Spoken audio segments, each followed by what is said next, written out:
मंडल में मेरी वाणी की प्रीति में आने वाले हो प्रबुद्ध श्रोतागणों, आज मैं गरिमा एक बहुत ही मार्मिक विषय तारुण्य का कातिल नशा पर अपने विचार प्रस्तुत करना चाहूंगी।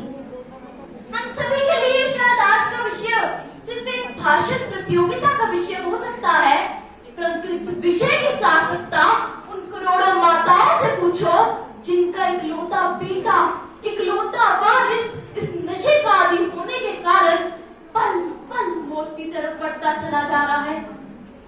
वर्तमान खाक है और भविष्य भी धुआं, ये वर्तमान खाक है और भविष्य भी धुआं। बिगड़ी सी सोच और घना अंधेरा, ना कोई उम्मीद ना कोई आशा, बस हर तरफ निराशा ही निराशा, बस हर तरफ निराशा ही निराशा। अरे यही तो है इस नशे की परिभाषा, इस नशे की परिभाषा। मेरी मातृभूमि भारत, जिसने सदैव अपने कोख से वसुधैव कुटुंबकम जैसे विचारों को जन्म दिया, जिसकी सादगी और समृद्धि की गूंज देश विदेश तक सुनाई पड़ती है, जहां भगत सिंह, सरदार वल्लभ भाई पटेल, स्वामी दयानंद जी, स्वामी विवेकानंद जी जैसे महान पुरुषों ने जन्म लिया। आज मुझे बहुत खेद है इस बात का कि आज उसी भारत भूमि के अनेक राज्यों के अनेक युवाओं को नशे ने इस प्रकार जकड़ लिया है जैसे शिकारी अपने शिकार को। मुझे वो दुख के साथ कहना पड़ रहा है कि हमारे देश के 8.13 करोड़ लोग, जिसमें से अधिकतर युवा है, मादक पदार्थों का प्रयोग धड़ल्ले से कर रहे हैं। अधिकतर युवा नशे में, अर्थात देश खतरे में। नशा एक ऐसी समस्या है जिससे एक व्यक्ति के साथ साथ पूरा परिवार नष्ट। यदि परिवार नष्ट तो समाज नष्ट, और यदि समाज नष्ट तो इस अखंड भारत को छिन्न भिन्न होने में अधिक समय नहीं लगेगा। इसलिए समझिए, नशा जो करता है इंसान, उसका कभी ना होता कल्याण। नशे की लत जो जारी है, यही सबसे बड़ी बीमारी है। मेले लगते हैं शमशानों में, आज उसकी तो कल अपनी बारी है, आज उसकी तो कल अपनी बारी है। शिक्षण संस्थानों में किए गए एक सर्वे में पाया गया कि 10वीं तक पढ़ने वाले विद्यार्थियों में से 50% विद्यार्थी ऐसे थे जिन्होंने कभी न कभी किसी न किसी प्रकार का नशा किया है।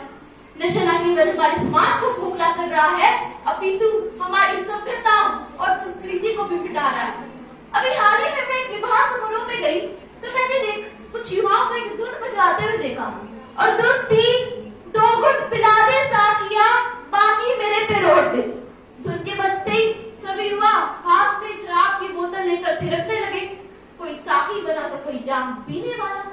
परंतु विडंबना यह थी कि ये मर्यादित कहलाए जाने वाले नशेली नशे में चूर होकर खुद तो गिर पड़े, लेकिन हाथ से शराब की बोतल को नहीं गिरने दिया। लगे तो वही बात हुई कि प्राण जाए लेकिन बोतल ना जाए। अब जब यही बात में चूर युवा सड़कों पर उतरेगा तो क्या हश्र होगा, इससे आप अच्छी तरह वाकिफ हैं।